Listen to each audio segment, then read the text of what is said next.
감사원이 문재인 정부 통계 왜곡 의혹과 관련해 전직 통계청장 2명을 불러 조사한 데 이어 윗선으로 조사 확대 여부를 검토 중입니다. 감사원은 전 정부의 소득 분배는 물론 부동산 통계 발표에 왜곡이 있다고 보고 있는데 신구 권력이 다시 충돌하는 모양새입니다. 박기원 기자입니다. 국가 통계 관련 감사를 벌이고 있는 감사원이 최근 황수경, 강신욱 전 통계청장을 불러 조사했습니다. 문재인 정부 당시 소득 분배 통계에 대한 윗선의 압력이 있었는지 확인하기 위해서입니다.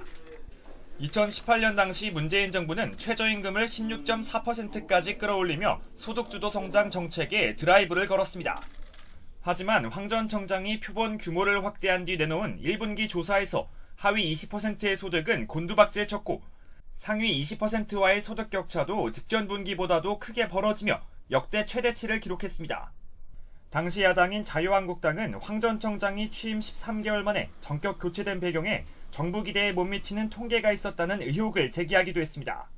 소득 성장을 지원할 적임자라고 그랬는데 아니 다른 차관도 많은데 왜 여기를 청장을 이걸 왜 바꿉니까? 과거에도 요 집권위기 이 시점에 대부분 차관급 인사를 했었습니다. 저희도 지금 그 일을 하고 있고요. 황 전 청장은 이임식에서 통계가 정치적 도구로 활용되지 않도록 심혈을 기울였다는 의미심장한 발언을 내놓기도 했습니다. 이후 1분기 통계 표본 자체에 문제를 제기했던 강신욱 전 청장이 신입 통계청장으로 임명됐습니다.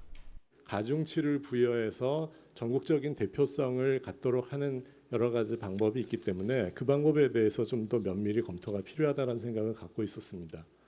서해 공무원 피격 사건 등에 이어 소득과 집값 통계 왜곡 의혹까지 전 정부를 겨냥한 잇따른 감사는 다시 한번 신구 권력 충돌로 확전되는 모양새입니다. 통계 조작은 부도덕한 정부가 실패로 가는 길입니다. 철저하게 감사해서 통계 조작 지시의 배후를 밝히고 잘못이 있다면 일벌백계해서 국정을 바로 세우는 계기로 삼아야 합니다. 정치 보복, 야당 탄압의 앞잡이가 되고 있다고. 정책 결정권자가 재량을 발휘할 수 있는 내용이라고 생각을 하는데 그런 부분에까지 감사원이 나서서 감사원 감사가 통계청장에 이어 홍장표 당시 청와대 경제수석 등 윗선을 향할 것이란 전망이 나오면서 여야 공방은 더 거세질 것으로 보입니다. YTN 박견입니다.